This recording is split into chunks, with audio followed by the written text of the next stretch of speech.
Green Light City, baby, with the most unlikely story ever told in the podcast in the hater capital of the world here and there. There's a lot of cities that feel like that. You ain't gonna put it all on that. There's a lot of love around here. That's why I wanted to put it with my other people that love to put the light on them other people all together so we can get together and show up and show out. Now they talking about, I'm headed to Naptown about these niggas. This is one of them that they headed to Nap about. That being said, with mama gone, ain't no time to whine no more. It's time to get the motherfucking ball. That being said, Lavelle touched so many people's lives.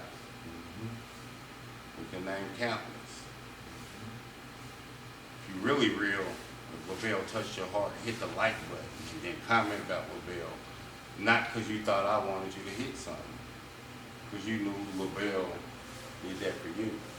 With that being said, we're going to skip past the part and get right to the part where you run into a guy named Limo. How did you meet Limo? I remember how I met Jordan. I remember how I met you. I remember how I met him. How did you meet Limo? Well, first of all, R.I.P. Limo, one of the greatest in the city. Angels is with us tonight. Another people that touched me. So I met Limo. Shout out to Limo. You know how he got that name before you go? I never knew. Was it because he was Because he stretched. Was he could stretching? stretch and he stretched on you and he dunked on you and right or left hand? Was he like Goop? He did whatever. A lot of y'all don't know why I say Goop, because I got no dunk contest with Goop one time. I went strong below the knees with the right hand. Goop did too, but then Goop came right with the left too. Ooh, not good. Yeah. Well, Limo used to stretch on him, man. 360s. He did it all, man. And you know, that was one of the first players. I met him through Lavelle. Okay, so one day I went to like, at what point did you realize, like, oh, this is Limo? Because a lot of people don't know Limo. Man. We're here to tell the dead story today a little bit. And Well, we're living. my first sighting of Limo was when, you know, I got to Manual. And Lavelle got me to Manual. I was supposed to go to, they trying to get me to go to Arlington and be in them. Because my cousin was there. And so Lavelle came, knocked on my door, and basically told my dad, nah, he's coming to Manual. So I'm gonna be playing varsity over there as a freshman. So of course. Slow down, you going fast. Hold on, let me see. You said Lavelle came and told your dad you supposed to be going to Manual. Lavelle knocked on the door. You had a few people that knocked on the door in your life. Yeah. Shout out to your mama. I told y'all the angels is with us today. We're gonna get spiritual today. Yeah. And what happened? So I lived in right down the street from Tech.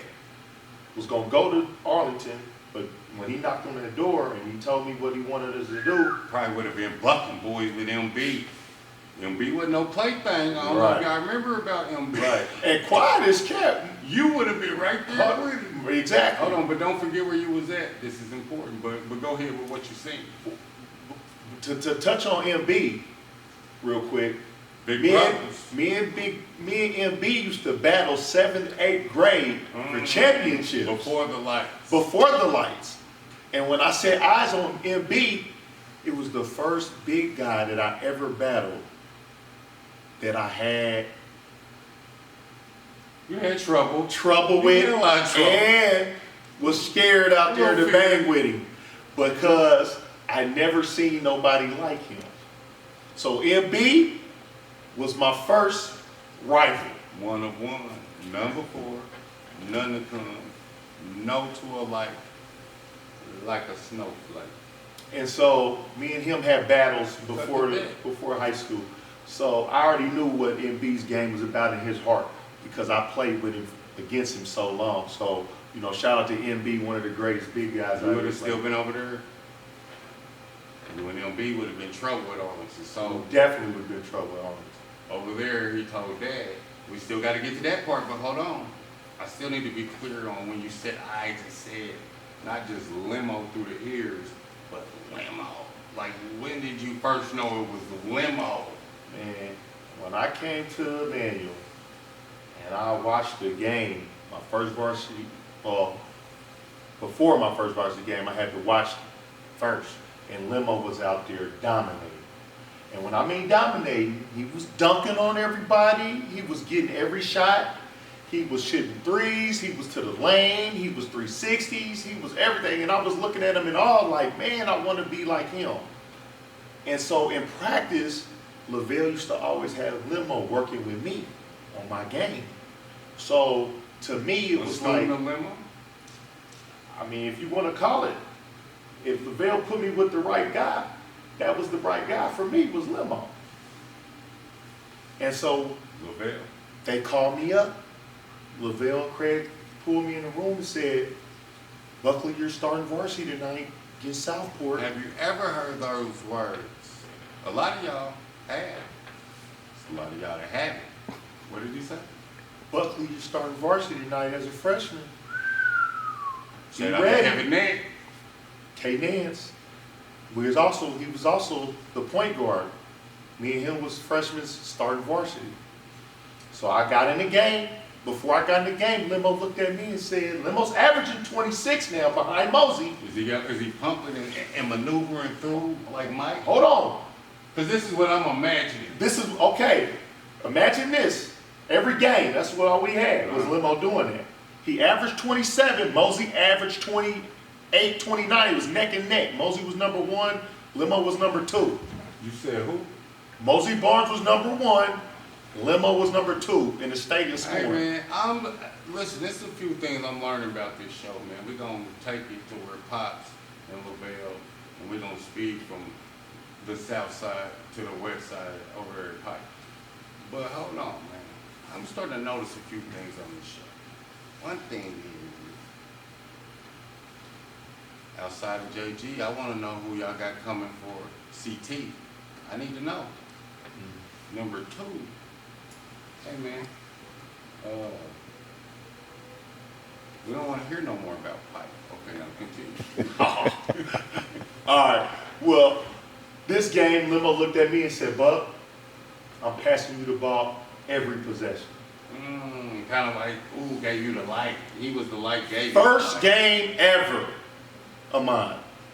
I'm giving you the ball So every Lavelle time. gave you the direction, Limo gave you the light. You got the light from, is that not the light? That's the light. That's the light. And he had the green light.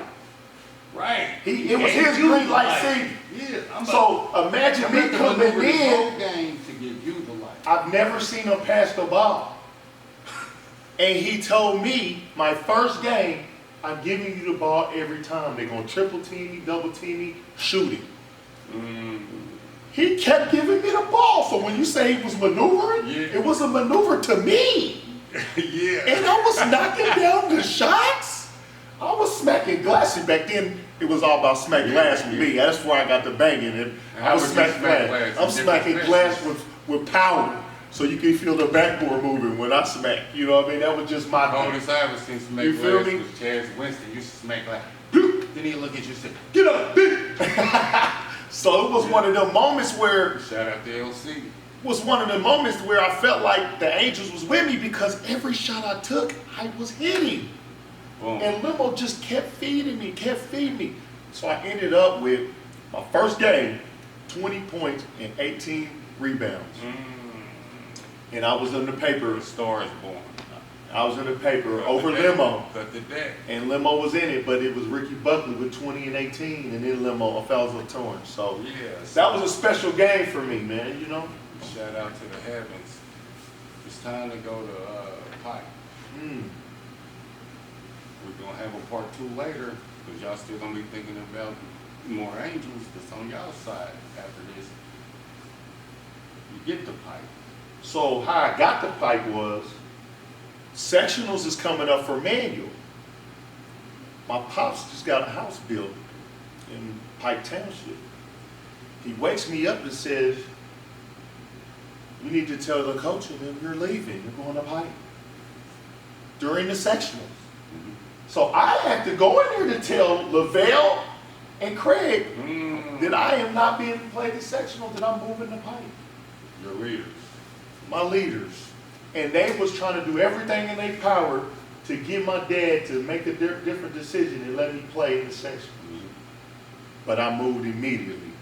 So I moved right. Sound like Daddy didn't know shit about hooping either. My dad wasn't a hooper. Sound like he was a street guy. Yeah. He was a street Might guy. have had some smoke in the streets. Man, hey, he just didn't know. Did he know a few O's? Nah, he just didn't know. He just was one of those guys that just didn't know sports. He wasn't raised Shout that out way. to Pops. You know what I mean? I love my dad, but he just didn't know Okay. sports. So I'm you at know Pike. about basketball and you know about possession and clock, position. Mm. We take a view and then we say, you're walking through them big halls, at what point did you know you might mean business around them? Well, first I'm in the classroom. Shout out to Al Darner, my coach, R.P. Al Darner. One of the greatest ever. He pulls me out of class. I don't even know. I'm just there. I really didn't. I don't know how he heard about me, but he pulled me out of class. I didn't even know nothing about where I'm at because I'm at Pike. I'm thinking I'm with this this different school. I'm like, man, what's going on? It's predominantly whites. That's what I was thinking when I was thinking with Darner stalking. You know, they sometimes, hereditary traits. I don't know. They used them for the right thing that time. But he Shout out to Darner. He used the big fella to grab me. He picked the right person, Rodney Smith. Shout out to Rodney Smith. Love him. That was the first person I met. Meadowlark. Yes. Rodney Smith grabbed me, Purdue great. showed me around, shadowed him. He's supposed to be the best person on the team. So, hey, I got some good leadership. When you got in the game, when was the first time, regardless of the year, when you said, I got it clicking out here? Let's be honest.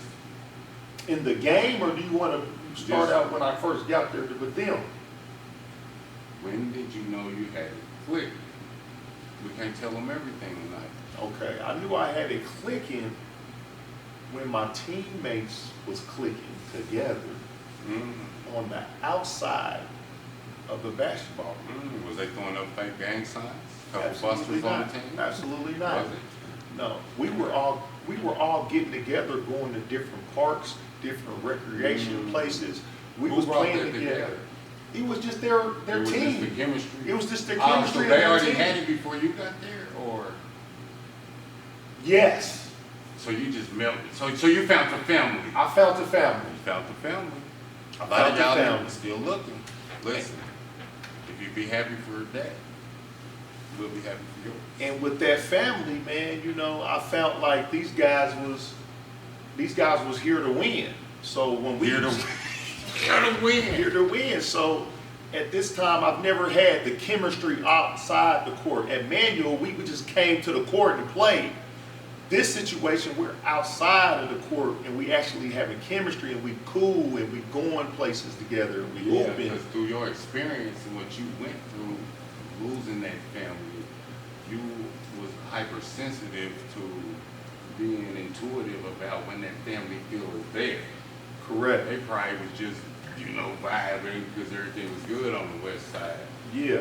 But you kind of noticed it and became the connector between all of them until they brought the warrior out. And that was the only thing they was missing, from what I noticed.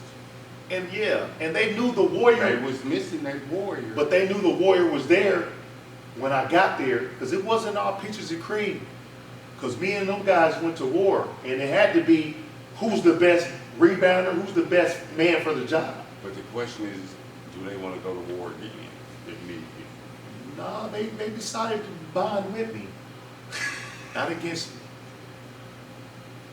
The Pike way. Pike Way, and that's how we became brothers. And And maybe through all that bragging and boasting, what Pike been trying to teach everybody is that because it was all harmony. Bet on God. Green Light City. We be back, baby.